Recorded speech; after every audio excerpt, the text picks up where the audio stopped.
great American songwriter Cole Porter reminded us that birds do it, bees do it, even educated fleas do it. Well, with apologies to Mr. Porter, it's not just procreation that is universal, but communication too. The animal kingdom is a sociable one. Homo sapiens, for their part, do it all the time, through language and through imagery, be it both body language or shapes and colour. Over the centuries, we have developed and honed our skills to produce on an occasion breathtaking pieces of creativity in the visual arts and in literature that speak to us and inspire us. And yet, we rarely consider how we are able to communicate our internal intentions to the world. How can we reproduce something that is mental and immaterial effectively to an external material world? René Descartes shows us centuries ago that the internal mind and external body are by definition separate, unbridgeable entities. We can't see an intention inside our author's head, and that's okay. We have the work. Well, one lone dissenting voice says, not so. Enter the Intentists. Intentism is an international art movement comprised of artists, writers, actors, musicians, and philosophers who maintain that all meaning is the imperfect outworking of intention. They have exhibited extensively, been the subject of numerous websites, articles, academic papers, radio broadcasts, debates, and demonstrations. Their rejection of hermeneutical orthodoxy has rocked the boat of the status quo. This unwelcome challenge has led to frequent online abuse from websites and social media platforms.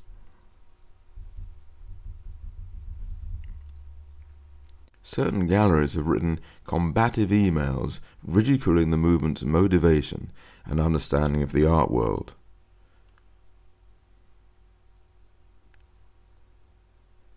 Perhaps the most striking example of the growing tensions was during a peaceful demonstration outside the Tate Modern. The Intentists were forcibly ejected by security. For a debate more at home in the ivory towers of academia, there has been a genuine real-world repercussion. It seems intention, or the lack of it, really matters. So I started to work closely with Toy while I was at university. And I remember he invited me to a dinner that he was having with some other Intentists in central London. And it was great. I met so many people there. But the best thing for me was that I really kind of was welcomed into this world of Intentism, these ideas that Toy had. And I felt like it really, it spoke to me, and it was my kind of thought processes in art. So I latched onto it straight away and loved it. And I remember thinking as well, I really want to be part of this. And already thinking then that if I was a part of this, what could I do to spread out our message, our ideas? How could I share it? And we kind of came up with this idea of having these weekly meetings in my little flat in East London. So we'd get everyone together, and it would be great. That's where we would discuss all our projects, our kind of pieces that we wanted to do, things like that, and really just discuss everything, whatever we could kind of conjure up at the time, because we were really, really passionate about what we could do as a group of forward-thinking creatives. It was great because other people would want to come to these meetings, not necessarily because they agree with what we were saying, because they wanted to be parts of the discussions, because there was a real sort of buzz about it at the time. And people kind of latched onto it, and it was it was excellent, these little meetings. One thing that we really liked, we kind of pick up on things that were happening in our sort of struggle to try and get intentism out there. And one thing that we really picked up on was we used to have, when we first started with our Wikipedia page, I had a piece of my artwork on there and a bio and an explanation of what my piece of art was. But it was in the early stages of us setting things up, so we had no protection. And then obviously somebody somewhere changed, edited my bio of my own piece of art to say something completely different. It was actually something really horrendous, if I remember. But for me, this was great. Because it kind of proved a point for me.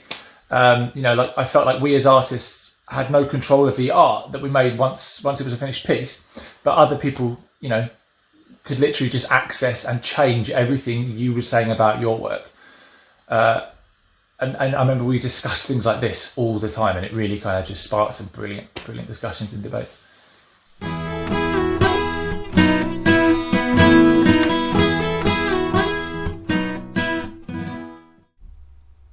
To piece together why something theoretical should mean so much, we need to go back a bit and retrace the developing arguments. During the Romanticism of the early 18th century, the author was a central figure in hermeneutics, and scholars would seek out the genius behind the work. However, the 20th century saw a monumental change in approach. Colin Lias is the author of Aesthetics and professor of philosophy. Lias contrasts more recent hermeneutics with modernism, which had its roots in the Renaissance and the Enlightenment. Modernism believes that with reason and knowledge mankind could get to the truth and an optimistic future. Then, 1916 happened. Lias specifically cites the Battle of the Somme as a turning point in this humanist confidence. But the thing really takes off as a result, I'm almost certain, of the First World War. And I'm almost certain that it's the Battle of the Somme which did it, where mechanised warfare eliminated everybody. And what you find sweeping through the whole of culture at that time is the question, what in our culture caused this to happen? And there was an analysis of the pre-First World War culture, and they would say things like, well, it was the autocratic culture. God laid down the law to creation. The father laid down the law to the family. The boss laid down the law. Right? The king or the Kaiser laid down the law, and people passively followed. On its first day, there were 60,000 British casualties, and over 1.5 million casualties by the end of the battle. According to Lias, this had a dehumanizing effect that we never truly recovered from. Lias suggests that this mass carnage rendered the soldiers, and by extension the status of the individual, prized by the Reformation and Renaissance, as simply a number. The consequence of this nihilistic outlook was a derailing of the importance of the human author in a work.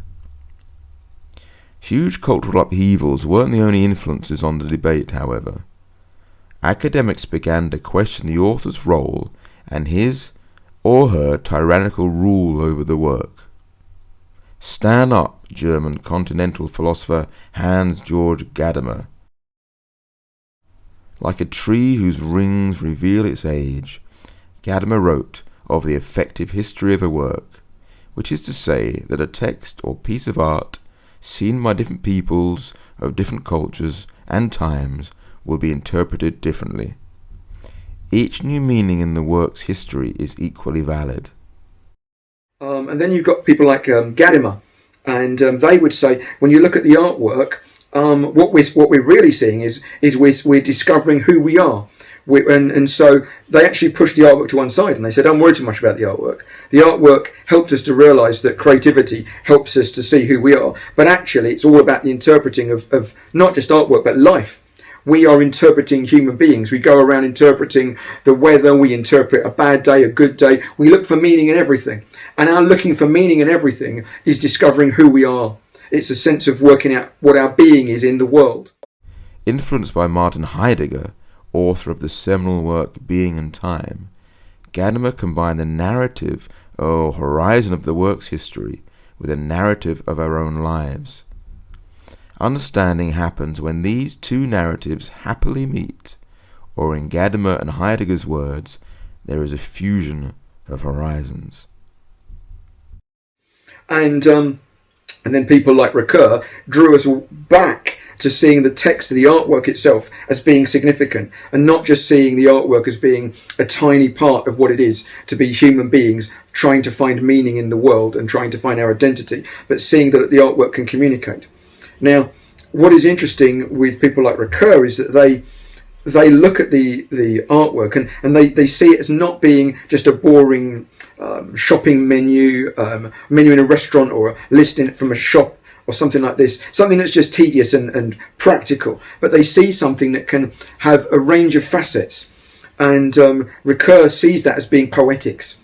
And so for Ricoeur, he would say, well, he wants there to be a bit more freedom in terms of what meaning could mean, rather than something that just goes directly from the author to the interpreter, to the reader, as one possible meaning, because there's something different about poetics.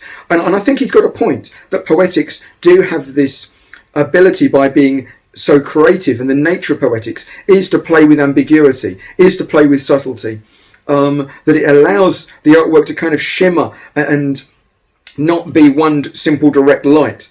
But that's also in the author's intention. They intend to create poetic. They intend to create an artwork, and that artwork is going to have those facets. World affairs came back with a vengeance to deal several blows to modernist optimism. Firstly, in the Second World War, the National Socialism that came from the most civilized nation on earth brought with it attempted genocide. 1 year after the cessation of warfare, Wimsatt and Beardsley penned the infamous intentional fallacy.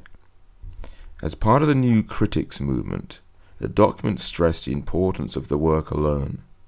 In their view, even if authorial intention was discovered, it would never have any bearing on a work's meaning. Wimsatt and Beardsley, they famously, before Barth, they'd famously, in something called the intention fallacy, in the 1940s, they'd said that to discover what the author thinks is neither available nor desirable. We shouldn't really care about that. 20 years on, and civil unrest caused great disruption in Paris. The 1968 student riots were the largest ever general strike of an industrialized country. Students were joined by up to 10 million workers. The upheaval nearly caused a collapse of the government. All authority was questioned. It was in the milieu that French philosopher and semiotician Roland Barthes published perhaps the single most impactful argument against intention: the death of the author. All texts were a textile of quotations, with innumerable colours and sources. To assign one author to all these influences was absurd. Moreover, like other authorities at the time, the author was seen as an illegitimate tyrannical ruler of a text's meaning. A text must be freed. The author must die. Long live the reader. Well, to Barthes, the author meant authority, and authority meant tyranny. And in his seminal work, The Death of the Author, in 1967, he said that texts were a tissue or a fabric of quotations, and that they had innumerable centres of culture or origins. And in some senses, there's truth to that. In modern linguistics and language learning, there's something called the lexical approach, which says that we learn languages as a child, and perhaps as a second language too, in prefabricated chunks. So when a child learns their first language, they don't learn the grammar, the semantics, they just learn these expressions. And these expressions are just copied from their parents. So in that sense, they're not the only author of what they're about to say. But does that mean there's no singularity of authorship? That's what I was taught when I was at art school. Well, intentive theory may help here.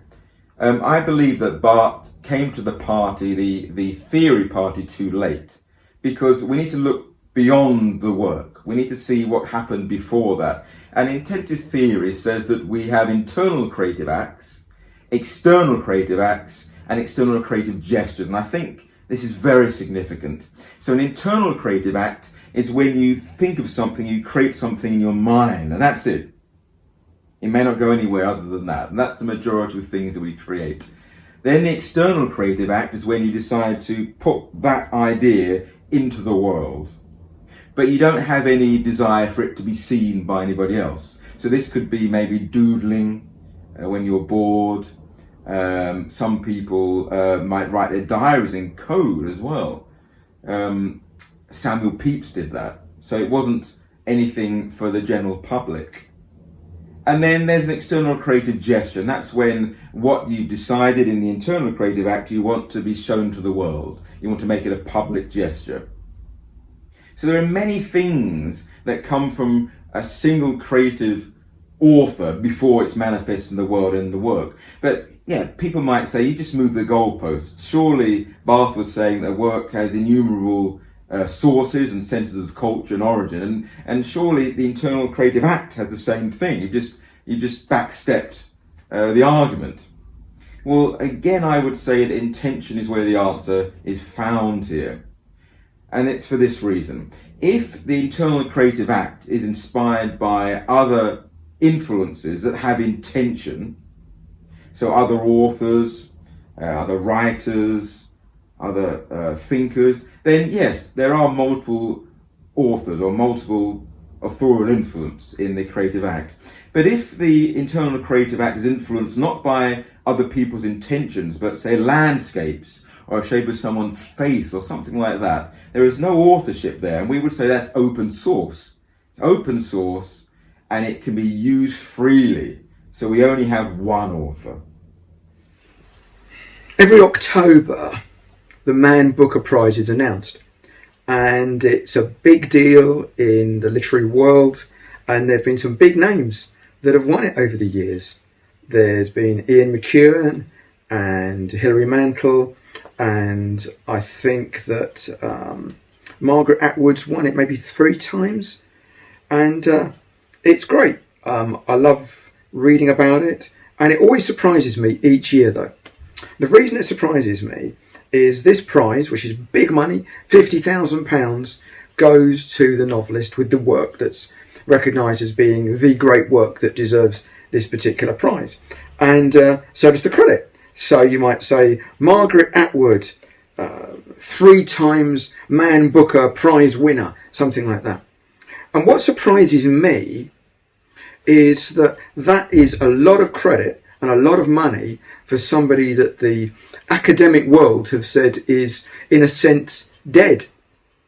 What I mean by that is that if we go back to 1967, there's a very famous article, and this is the article which is based on a kind of pun, where instead of the death of Arthur, it's called the death of the author by a philosopher called Roland Barthes. And in 1967, he laid out this philosophy, this way of thinking about literature, and through that, a way of thinking about all art, which was that the authorship no longer mattered.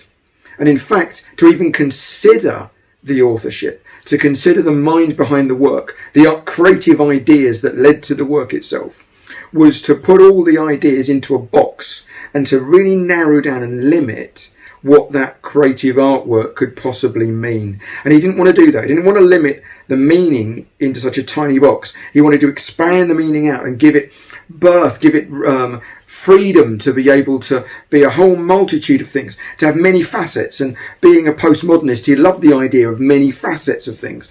Didn't like the idea of one truth. He wanted to have to see plurality in everything. So a plurality of interpretations would be great. But he was more than just a philosopher. He was a revolutionary, and Roland Barthes really wanted people from now onwards, whenever they saw an artwork, to recognise that the artwork itself would no longer be defined by authorship tyranny. He called it a tyranny, and he wanted to break people free from that tyranny, so they no longer looked to the author. And in the same way, he saw that God was a tyranny, and any kind of truth claim in terms of law or science, all of these need to be broken down so that we can all see things as a patchwork of many different truths, many different ideas. Now, this had such a powerful influence over the literary establishment, but it had a minuscule influence over the science community.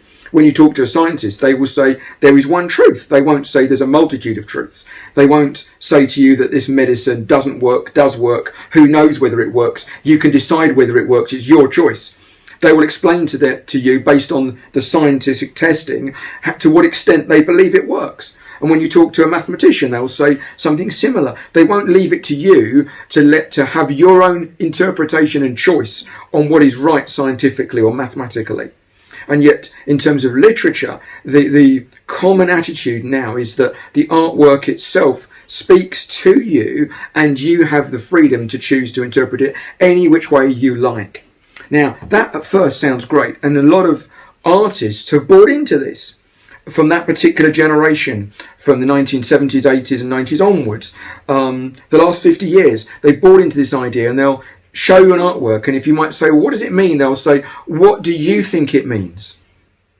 What does it mean to you? And by doing that, what they're doing is they're throwing meaning to the interpreter, throwing meaning to the reader, the viewer, and letting them have a choice of what it could mean.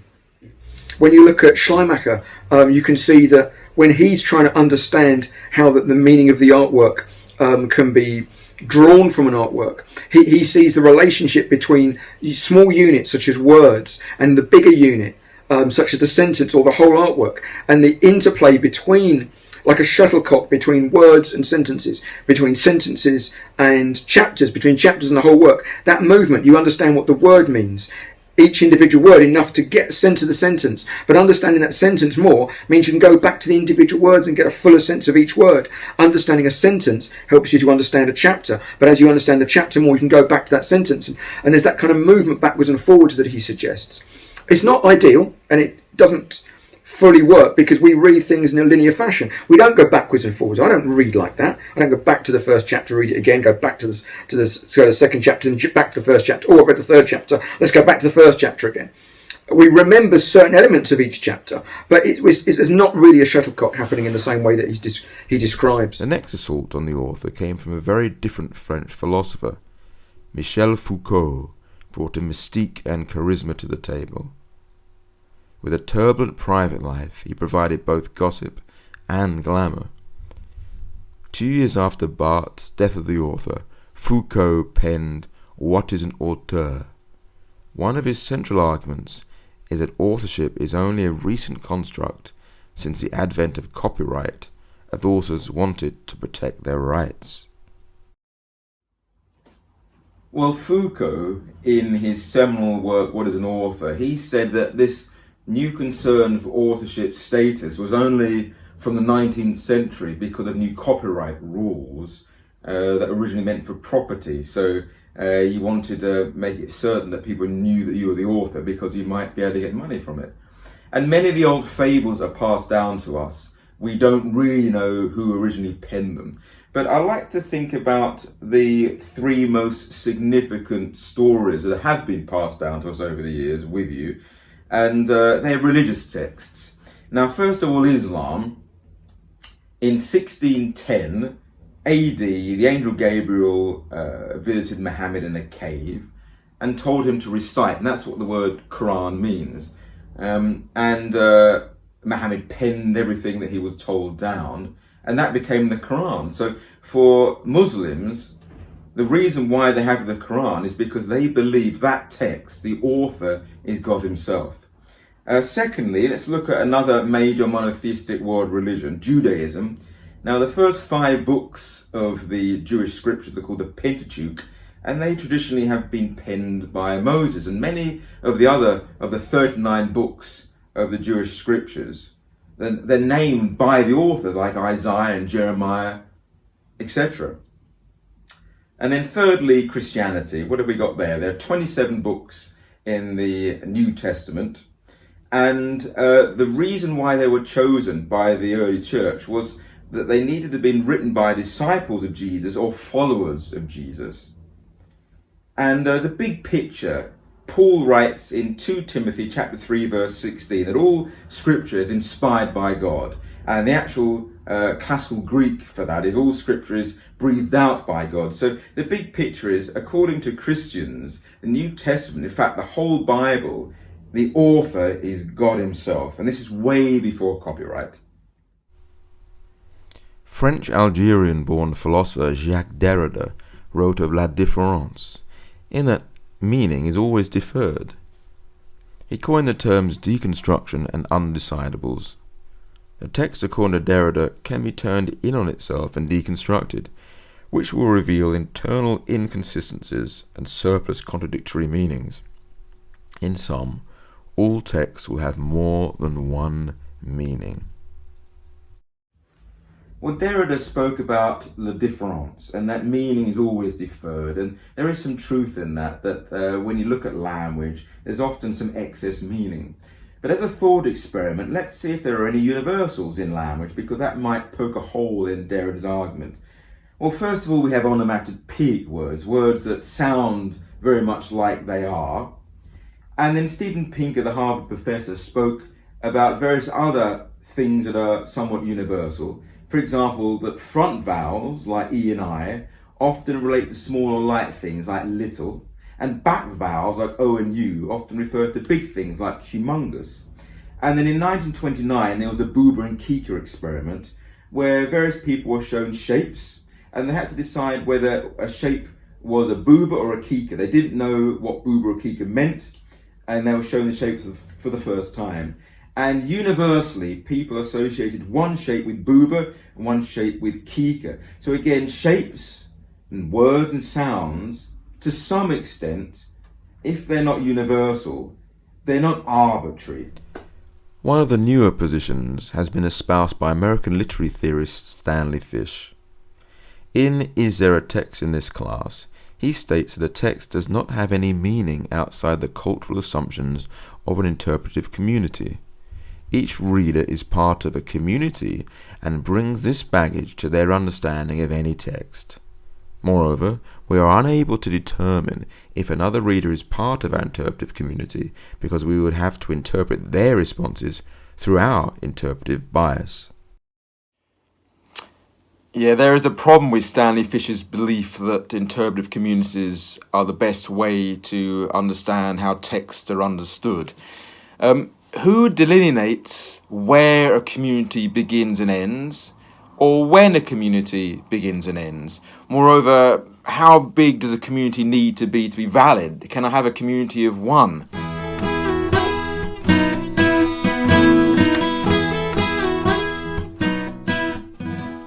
The first approach to interpreting a work is through the text alone. The father of modern linguistics, Ferdinand de Saussure, taught that language is composed of arbitrary sounds. There is nothing cow-like about a cow. This is clearly demonstrated by the fact that other languages have different words for this animal. So how can we understand language? Well, we do so because words are different from each other, and so we can discriminate one from another. There are, of course, exceptions to the suggestion that words are arbitrary, such as onomatopoeic words such as whoosh and crash. But in general, is the play between the differences in words sufficient for a writer or speaker to be understood by the work alone? Well, there are difficulties in that words are permanently vulnerable to meaning flux. Examples include adjectives such as gay being more likely to suggest homosexuality than happy, and the verb wag becoming associated with the collective noun for footballers' wives and girlfriends. So, if we want a stable single meaning, then it can't be found in the work alone. This was clearly one of the influences on the new critics, who saw this liability for words to evolve and argued that all meaning is found in the work, but this meaning will, and should, evolve in time. Any attempt by the Intentists or anyone else to ascribe a fixed meaning would be to bind the work. Contrary to this belief, the Intentists passionately argue for an extension of the literary theory of speech acts applied to fine art. Speech acts comes originally from J.L. Austin and was adopted and refined by philosophers John Searle and Van Hooser, and divides language into three speech acts: locutionary, illocutionary, and perlocutionary. Well, one of the major criticisms for intentism is that it limits the work, because the work can only mean one thing, and that's what the intention was. Whereby modern literary theory and art theory says that you finish the work, you must let it go, it's free, and it can mean whatever any viewer really thinks it means. Well, I think that's not true, and moreover, I think that intention actually frees the work. Let me explain. Speech acts. Speech acts is something that came through literary theory, through Austin, through John Searle, through Van Hooser, and it's incredibly important, and it's for these reasons. We've got three speech acts: the locutionary act, the illocutionary act, and the perlocutionary act. What are they? Well, the locutionary act is the art or the language properties, the semantic properties of the work, the shapes of an artwork. The illocutionary act is the intended meaning by the artist or the writer, and the perlocutionary act is the effect on the viewer. Now, you might, as an artist or a writer, stop at the locutionary act, which means that I've got an artwork, I've got shapes, I've got colours, I've got a poem, I've got letters, I've got some semantic properties there, but it's ambiguous, and it's deliberately so. I have no specific intention for meaning there. You can do that, and so the work is entirely free for people to believe different things related to it. However, with intention, you can go one step beyond that, and you can have the illocutionary act, the intended meaning. So you can have a specific meaning, so it could be you'd be writing some instructions or a manual for something, or you may be writing a polemical essay. You can have specific meanings to the work, whereby if you believe in the death thesis, you kill off the illocutionary act, and you've only got the locutionary act of this vague sense of what a work could mean, and you've just got the art properties, and it can mean whatever you want it to mean, but you can't argue a case as a writer or an artist for a singular act if you want to be polemical and make a difference and have passion about a specific meaning to a work. If language is vulnerable to constant change, are the visual arts any different? Are colours ambiguous? There certainly seems to be several associations of red that are common across cultures. These include speed, passion, and love.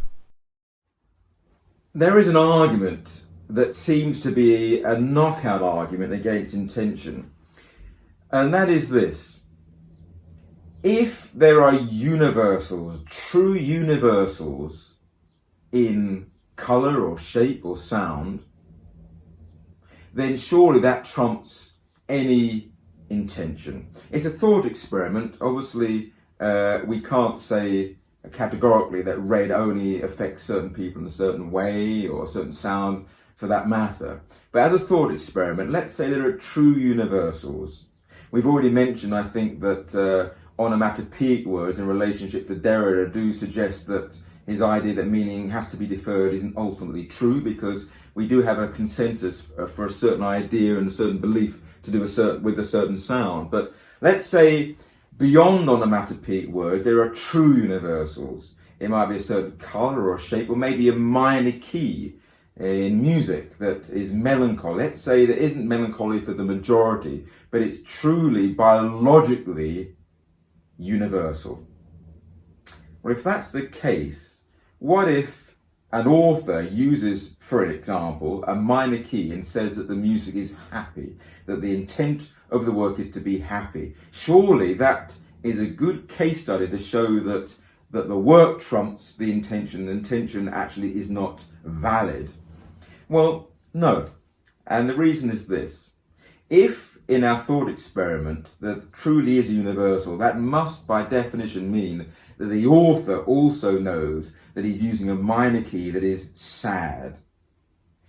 So, if he says that the work, or she says that the work is happy, he must or she must be ironic. Red, and in fact most colours, have several culturally dependent associations. For example, in China, it is linked to celebration and luck.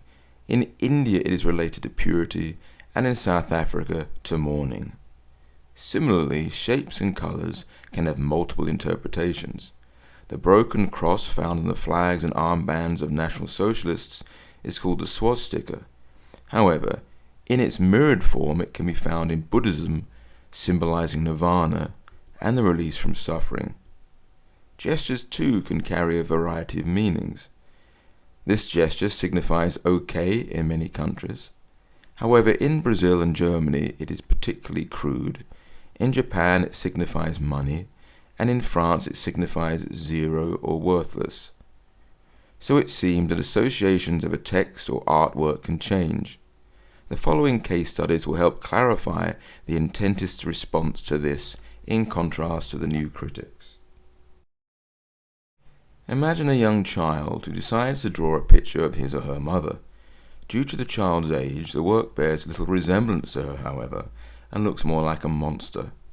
If the meaning is solely in the work, a new critic would have no choice but to tell the child that the work could indeed be a monster. However, Intentists believe the work is the vehicle for meaning, and therefore the mother can confidently maintain that it represents her, even though the child might need to have a drawing lesson or two to improve their ability to realize their intentions. Well, there are two other points to be made here. One, we are not trying to understand all the possible psychological causes for a child to draw this way. Intentists separate cause from intention. And secondly, some intentists, who are often called partial intentionalists, would argue that the work has not realised the intention of the child, and so the work cannot unambiguously be the artist's mother.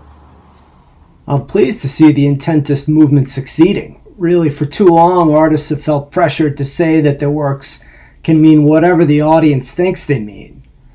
The truth is that the meaning is not in the mind of the beholder. Meaning comes from the mind of the artist, specifically his or her intention. Of course, sometimes artists have open-ended intentions. The view I argue for in print has been called extreme actual intentionalism. That seems like a pretty extreme label to me. I think of it simply as intentionalism. My view is that the artist's intention is always sufficient to give meaning to the artwork, even when convention is violated, and even when communication fails as a result. This happens all the time in conversation. What we mean is not always what we say. Sometimes we use the wrong words and our meaning gets lost, but we still mean what we intend to mean. This can happen with artworks too. So it's a failure of aesthetics, not a failure of meaning, when an artwork doesn't communicate what the artist intended. So ultimately, artists are right to assert that their artworks mean what they intend. Secondly, irony can only be understood by comparing the creative's intention with the work and finding intended incongruity. Luciano Pelosi's photograph Big Breakfast is a good example here. In Alphabet Spaghetti, the statement, "These letters are random," is spelt out. For me as an artist, I want to create artwork that explores the intentions of the artist and reveals something of how intentions matter within the artwork, but in a creative way, in a way to get people thinking, in a way to get people enjoying and seeing beauty in it. One example is I've got an artwork called The Big Breakfast, and when you look at it, it looks like a meal. Just there's some alphabeti spaghetti on some toast, and yet when you look closer at it, you can see that the words are all over the place. The letters are all over the place, but they make words. And most people looking at them their eye would be drawn to place together the different letters, to see the words there.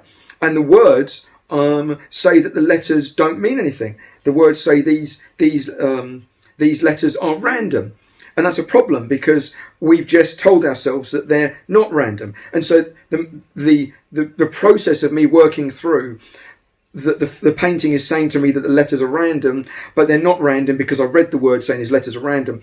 None of that would be interesting or significant at all if the artwork itself was free for me to think whatever I want of it. By doing that, what I'm doing is I'm finding myself starting to step into the shoes of the artist, and I'm finding myself thinking, what did the artist want me to think from that? What did they want me to think about the letters? Do they want me to see them as random? Do they not? I'm starting to think about intention. I'm starting to think about authorship. The artwork has drawn me in to think about intention and authorship. I've got another artwork called, it's a photograph called Armistice, and it looks again like a table, and you've got some grapes on the table, you've got a couple of drinks on the table, and I'm drawing you in to get you thinking, what is it about Armistice and this artwork? Why is the artist intended for there to be something in this artwork that will help us to appreciate the title Armistice? And it's elusive, because you won't be able to find all that you need from the artwork itself, and so you'll find yourself wanting to pull the artist in and communicate with the artist, and you want the artist to give you more. So in one sense it will come across as a failed communication, because it's not complete, because you're thinking, I need something more. But that was my artistic intention, to leave you something incomplete, because you'll then want more of me, to hear a bit more about what this work means. And thereby you're drawn into understanding that artwork is communication. Every artwork is the desire of an artist to express themselves with the desire that others will be able to appreciate and celebrate and see value and beauty and see a voice in that expression, in that artistic expression. Well, I would argue that Lucianus' work is stronger than Magritte's A Treachery of Images, which has a painting of a pipe with "This is not a pipe" written in French underneath. Magritte plays with ambiguity. Is it a pipe or just a representation of a pipe? However, Lucianus' photograph Big Breakfast is unambiguous in its ironic effect. Magritte's pipe could be a pipe, and hence his text, "This is not a pipe," ironic, or it could be a truthful statement, as the pipe is only a painting. However, in Big Breakfast, to be able to read "these letters are random," one is forced into a corner. We have to read the letters in the fixed sequential order to read the statement. If we are able to read it, we are told we are unable to read it, as the letters are random. A third case study that demonstrates how a work needs to be viewed through intention is parrot speech. If a parrot were taught to utter offensive words, does the parrot mean it? Should the parrot be held accountable? The work is clear, but the lack of intention impacts our interpretation. Another angle is to compare nature with art. Do they belong in the same interpretive category? A nature created by a divine designer would have intention and meaning similar to an artwork, but without a designer, can we ask the question, what does nature mean? If I see a river, and if I see a cave in the river, and on that cave there is an amazing drawing, an ancient caveman drawing, I'm fascinated by it, the symbols. I wonder what's going on with these triangles and these arrows. What could it mean? What I will go away after going to that river and that cave and seeing the caveman's drawings is I'll be wondering what the caveman's drawings mean. I won't be wondering what the cave means. I won't be wondering what the river means. The river's beautiful, but I'm not looking at what it means. The cave is beautiful, but I'm not looking at what it means. But the cave drawings are beautiful, but I'm looking at what they mean. Why is that different? The reason that is different is what I'm seeing is I'm seeing a communicator with the artwork. If you will, I'm seeing the fingerprint of humanity in that there, which is different from the cave. I'm not seeing the fingerprint of humanity in the cave.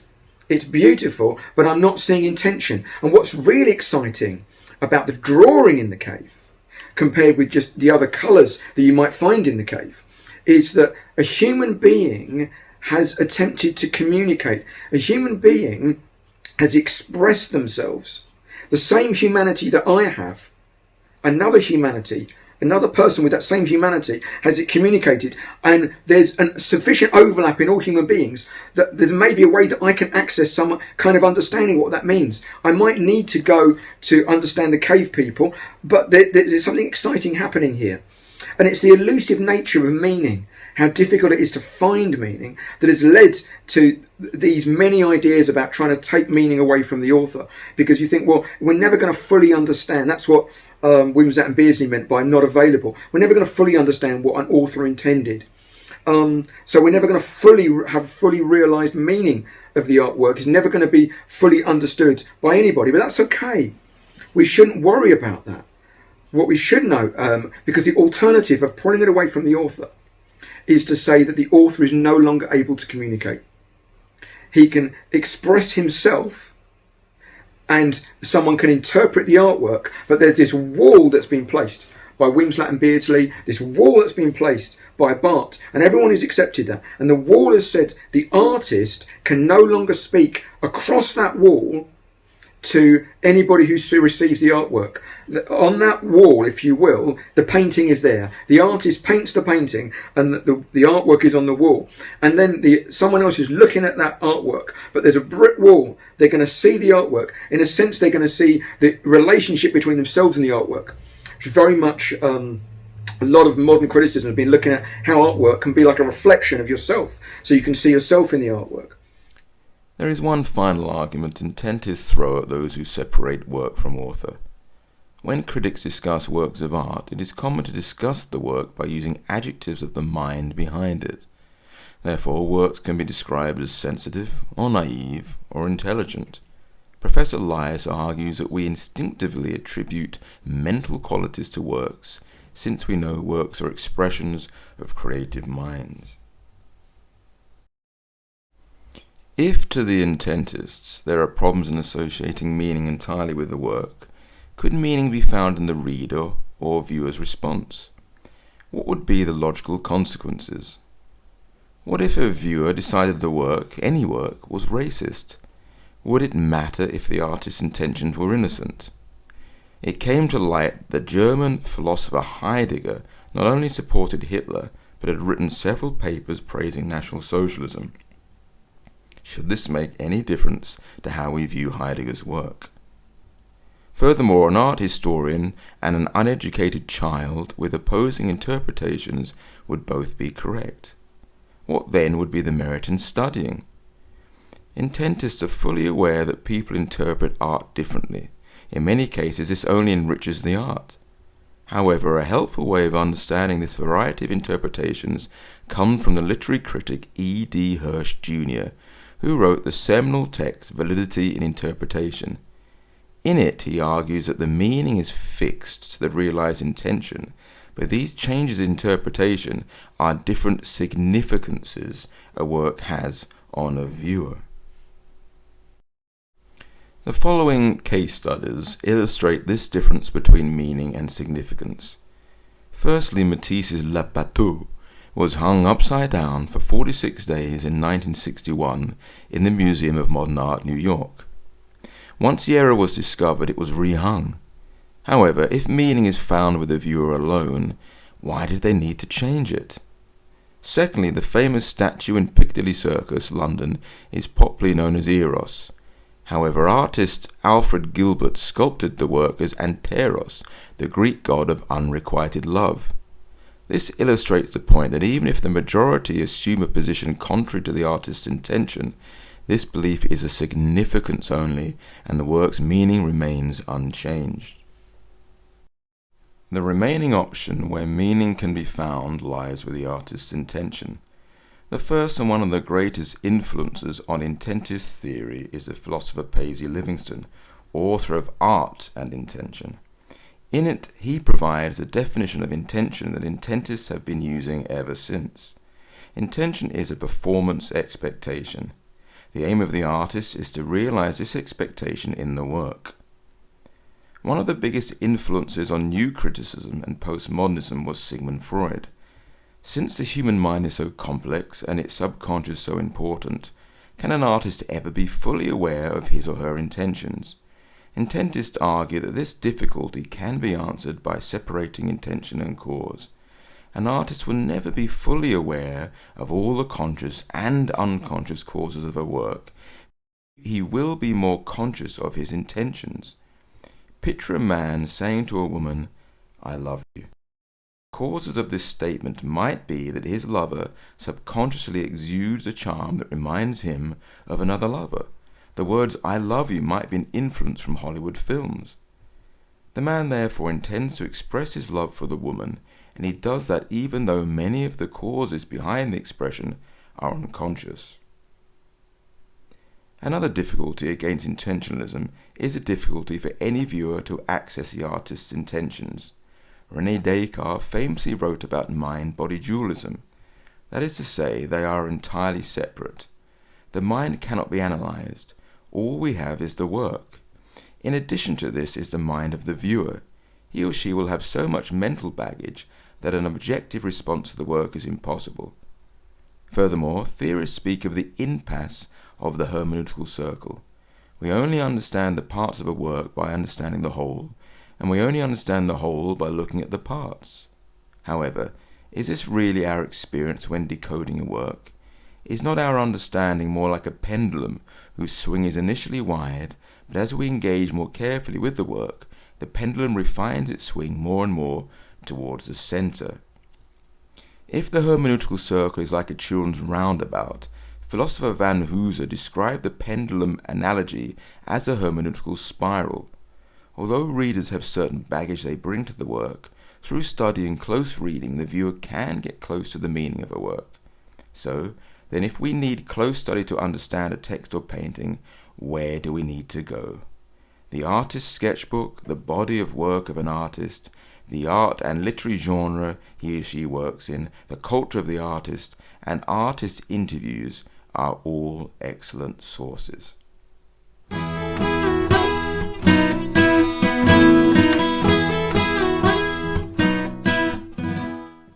One of the more popular approaches to art intentists are making is palimpsestism.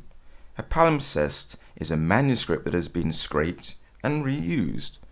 Intentists use this term to describe artwork that shows a remnant of the creative process. Editing can be seen in the final work. Therefore, we can trace the multiple intentions of a work, and this is known as the creative trail. We've had many exciting exhibitions, debates, performances, things like that over the years. But one thing that I really loved doing was an exhibition that I curated in East London, in Whitechapel, and we really worked hard for this one. Being poor students at the time, we had to really kind of pull resources from everywhere to get things done. I think we managed to get some advertisement in the Evening Standard, and we actually very luckily got sponsorship for some food and drink, which kind of meant that we could focus more on filling the exhibition with these kind of outstanding intentist works. And one other thing that we did was we had a small film crew at the exhibition interviewing us before and after, and having these sort of mini interviews with the artists about their work in the show. And then the artists were actually, there as well, circulating the exhibition. So when people were coming in, they were talking to these artists by their work and, opening a little bit more about what the art meant. I thought it was really fantastic. If I remember as well, Toy actually got out his sketchbooks and his portfolio to really show the creative process behind his piece in the exhibition. And people loved it because it was that whole journey that he was sharing. And it really I felt like it really helped to kind of heal that relationship between the viewer and the artist, and sort of brought everyone back onto the same page. And I think that worked fantastically, really. Here are some examples from artist Vittorio Pelosi.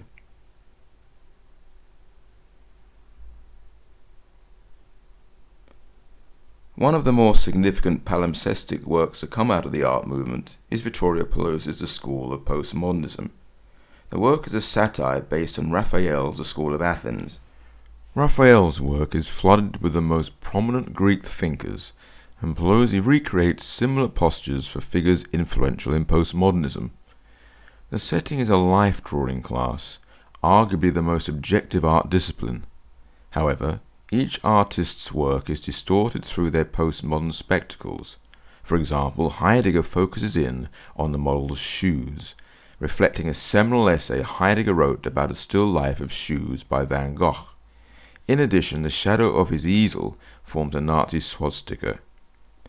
The work is palimpsestic, as if you look closely in each figure you can see the creative trail of the various edits. Another palimpsest work is The Gamekeeper by Craig Edwards and Rod Walls. The image illustrates a layering of palimpsestism plus irony and wordplay. Artist Maria Bedos's glass work again shows a palimpsestic trait of layering. The themes in my work tend to be personal stories, family histories, and things that I keep finding out about my family, just going through all the ephemera that I've collected. So at the moment I've got the two chairs which are portraits of my grandfather and father, and this is a new experience for them, and it reads differently because it's just the two of them. I haven't exhibited them together before, just them. I've had the full family or just one of them on their own. Intentist Band Remodel was a popular band in the late noughties and 2010s. Their song, That Obscure Object Called Desire, was recorded to demonstrate the creative trail as the work evolved over time. In the recording, the earliest version can be heard in the right speaker and the latest in the left. Well, she heard them at it. It's none of our business. I wish I didn't hear it. It was more than just a kiss.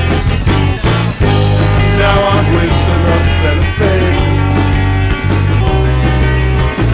They could for all I know, but I don't know, and I'm not sure. I don't know, and I'm not sure.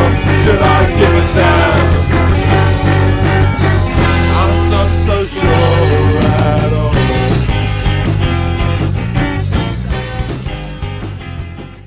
For ex-remodeled guitarist Mark Heffernan, intention behind a musical composition is paramount.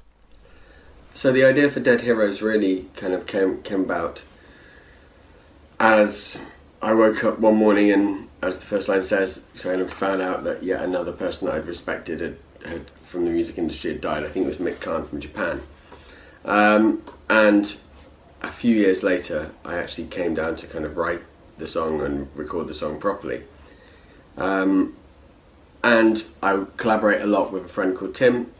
He liked the song a lot and he wanted to make a video for it and asked me for my kind of input on that. And that's where the kind of idea for the blossom came, kind of mirroring the kind of ephemerality of life, and also the candles, the idea of kind of life and fate kind of burning down.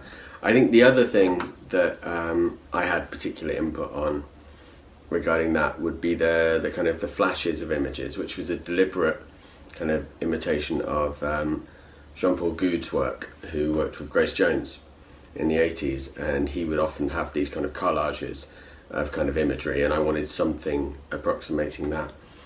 And then the other part is a kind of a reference. The song itself is quite 60s and has a kind of a small faces, psychedelic whimsy element to it. And British psychedelia, I think, is always kind of full of this return to childhood, and that's why there were toys in there. And we wanted the toys to have a kind of a voice, and that's why you can hear the noises that they make when they move through.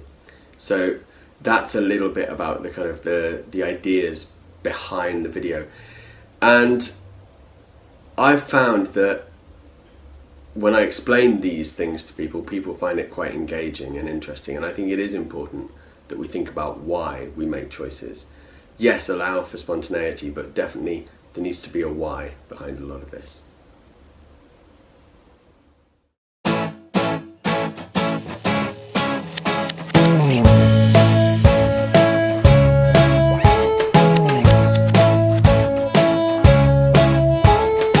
Wake up in the morning, drag a sheet across my head, turn it on the radio, find another hero's dead. have come. Another one, and on and on and on. This living test, whoever's next. Walking to the... The creative trail can also be seen in Intentist literature. Gideon Parry is an artist and writer. In his work Grind, Parry shows a trail in parenthesis. Other Intentists have shown a similar approach by bracketing the edits in commas similar to non-defining relative clauses.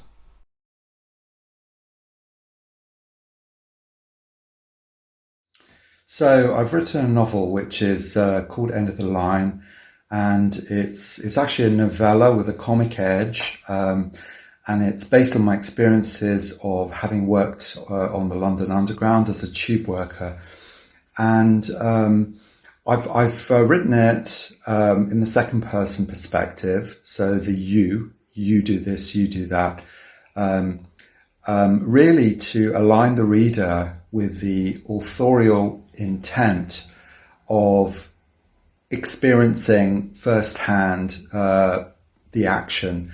And by putting it in the second person, you, the reader, literally steps into the shoes of the protagonist. I mean, you experience, it's very immersive. You experience everything that's going on in a minute to minute basis using because it's in the, I've used the present continuous, the present simple, and it's kind of happening now. The story unfolds with a great deal of immediacy due to that second person.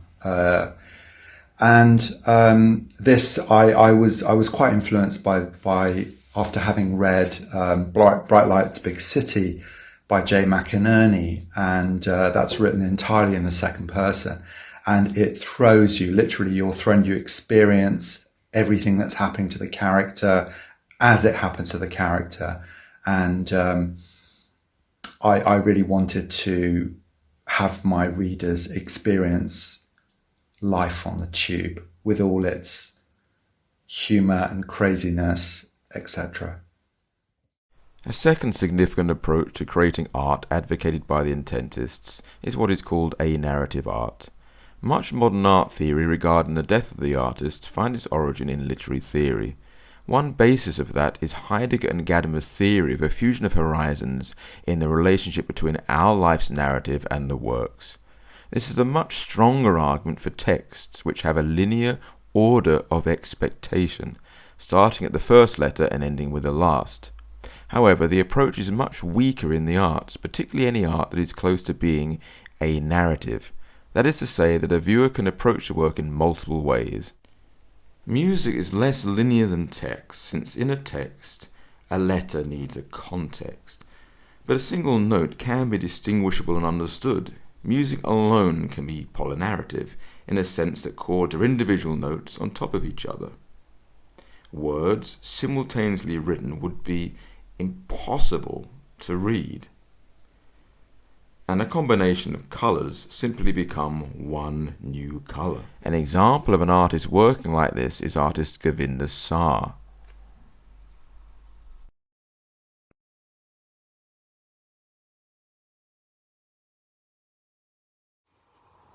Most arguments for the death of the author, from Heidegger, Barthes, Foucault to Derrida, focus mainly on texts.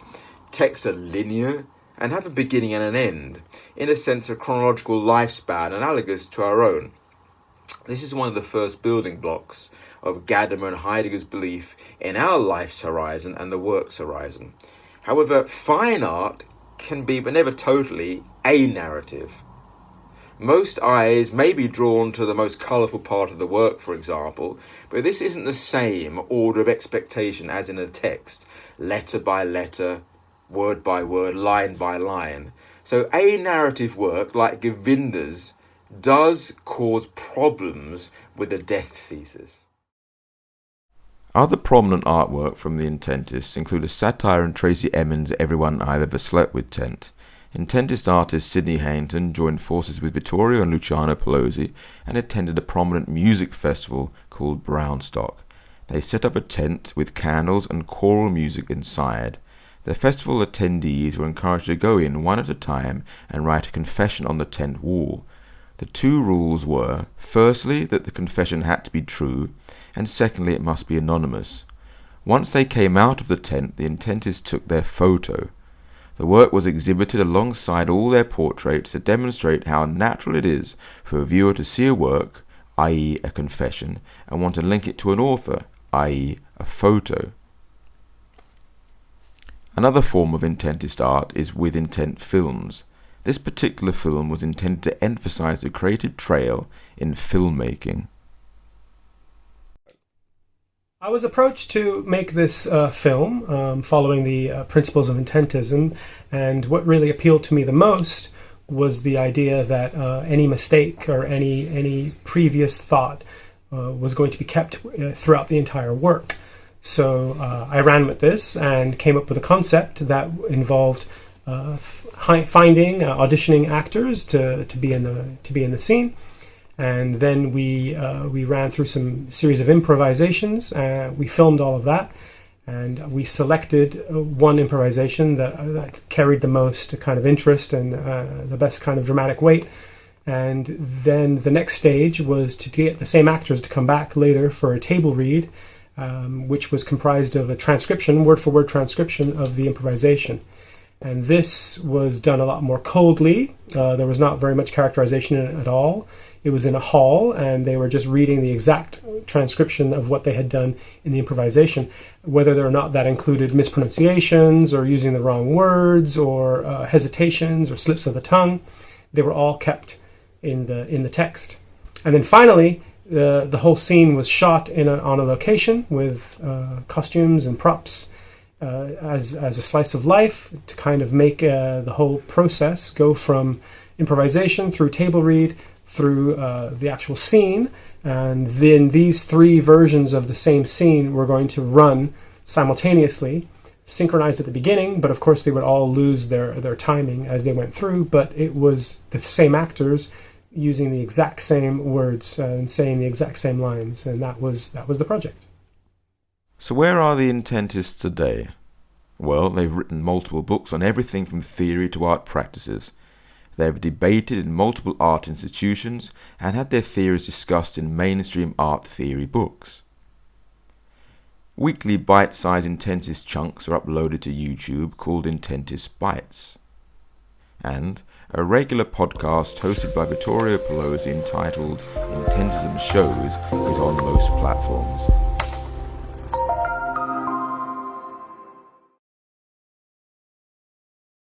Hi, and welcome to Intentism Shows, the official podcast. They have engaged with multiple prominent thinkers and have found support from many, including acclaimed linguist and political activist Noam Chomsky. Yet, they are still seen as the outsiders. They are still counter to mainstream theory and traditions. This was graphically seen during a peaceful demonstration outside Tate Modern.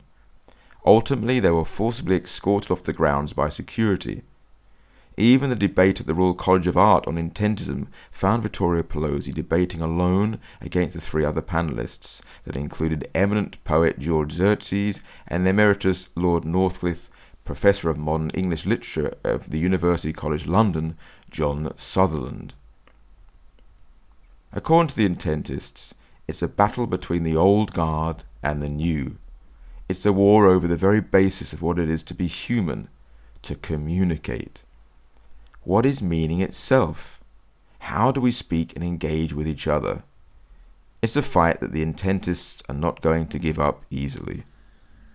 When we decided to do some demonstrations outside some renowned galleries like the Tate Modern, National Portrait Gallery, I think the inspiration came from many places. But for me, I think it was always kind of rooted in Dadaism and the idea that, what we wanted to say kind of went against the grain of what we were being taught in schools, or what new critics were saying or postmodernists were saying. That, and what we were actually saying as artists is that we have a voice, a creative trail, and our journey through making our art is as important as any person's opinion. New critics and authors like Roland Barthes was saying, that we as artists didn't have a voice. So we felt like we needed to speak up for ourselves. And we even did a sort of a trial outside the Tate Modern, where some of our artists were on trial, but they were gagged. So they had no way of actually speaking up for themselves. And I mean, these demonstrations kind of doubled up as performance art pieces.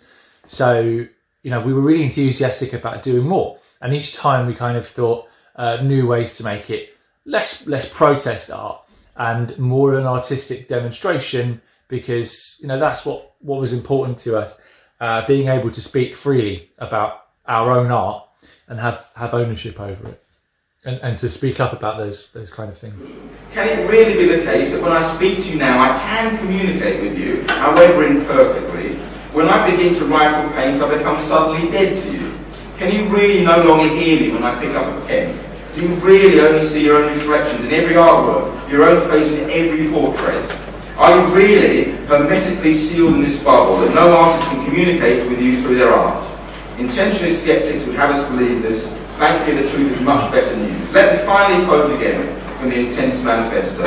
Intentism is a movement of artists, authors and musicians who believe that work can convey the artist or author's intended message to his or her intended audience. Well, my interest in intentism and why I consider myself an intentist artist is twofold.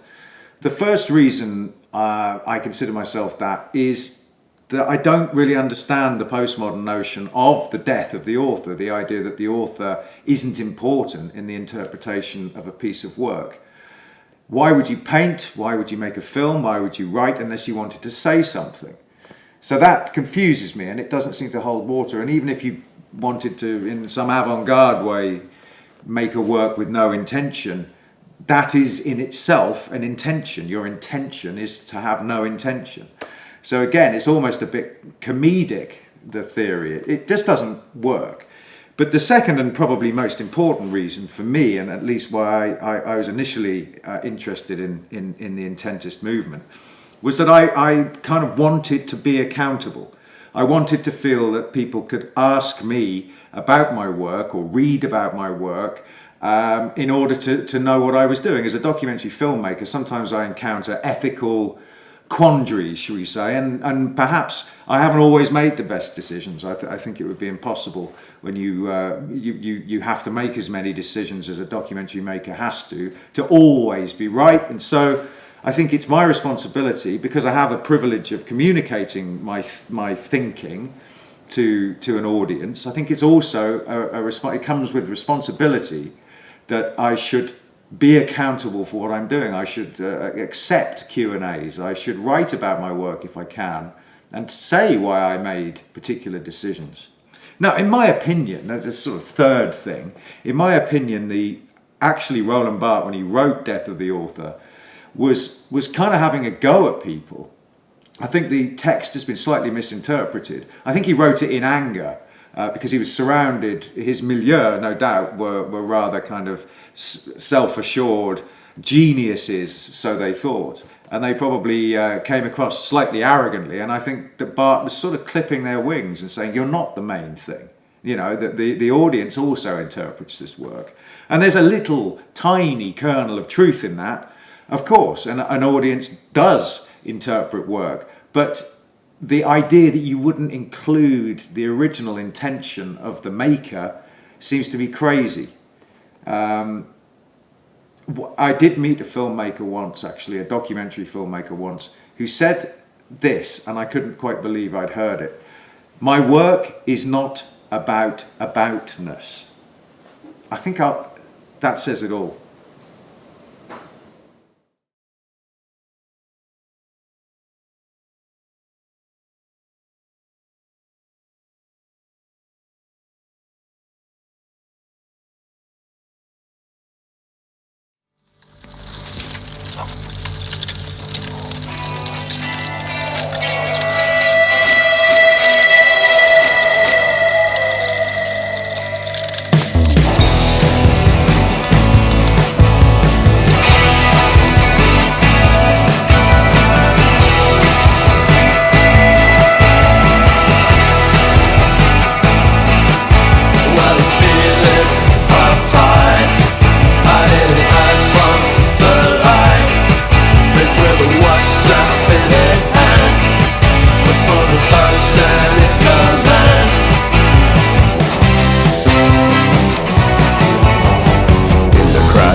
sitting on his home. Red bricks line the red old streets.